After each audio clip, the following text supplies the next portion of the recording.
বন্ধুরা, মাইক্রোসফট এক্সেলে এখানে দুটি চার্ট দেখতে পাচ্ছেন। প্রথমটিতে প্রোডাক্টের নাম, প্রোডাক্টের কোয়ান্টিটি, সেলস ভ্যালু, ডিসকাউন্ট এবং নেট ভ্যালু।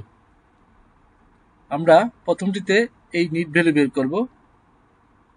দ্বিতীয়টিতে সেম প্রকৃতিরই প্রোডাক্টের name, quantity, sales value, net value, এখানে ডিসকাউন্ট এর পার্সেন্টেজ বের করতে হবে। যা হোক, প্রথমটিতে যদি আমি নেট ভ্যালু বের করি তাহলে কিভাবে করব? প্রথমেই ইকুয়ালকে কল করব, দেন এই সেলস মাইনাস চিহ্ন, ফার্স্ট ব্র্যাকেট, আবারও সেলস মাইনাস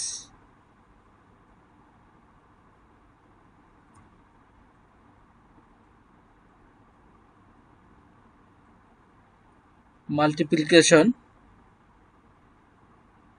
অর্থাৎ গুণ, দেন ডিসকাউন্ট, ব্র্যাকেটে আটকাবো, ইন্টারপ্রেস করব। এখন নেট ভ্যালু বের হয়ে যাবে।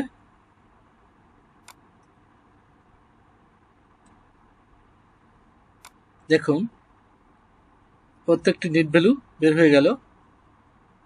এখন যদি আমি সেলসের পরিমাণটা যদি বৃদ্ধি করি বা কমাই, এখানে বৃদ্ধি করি 16,000 দেই, তাহলে দেখুন প্রত্যেকটির ভ্যালু এবং ডিসকাউন্ট সবকিছু পরিবর্তন হচ্ছে। যদি আমি এটা 30,000 দেই অর্থাৎ 30,000 দেই, তাহলে দেখুন এটি পরিবর্তন হচ্ছে। যদি ডিসকাউন্টের পরিমাণটাও বৃদ্ধি করি, 40% দেই, তাহলে দেখুন পরিবর্তন হচ্ছে। যাই হোক, আমরা নেট ভ্যালু বের করার প্রসেসটা জানলাম। দ্বিতীয় ধাপে সেলস ডিসকাউন্ট বের করব।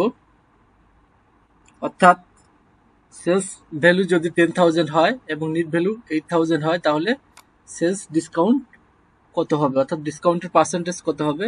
প্রথমে ইকুয়ালকে কল করব, দেন 1 অথবা 100%। আমরা 100% দেব না, 1 দিব, দেন মাইনাস ব্র্যাকেট,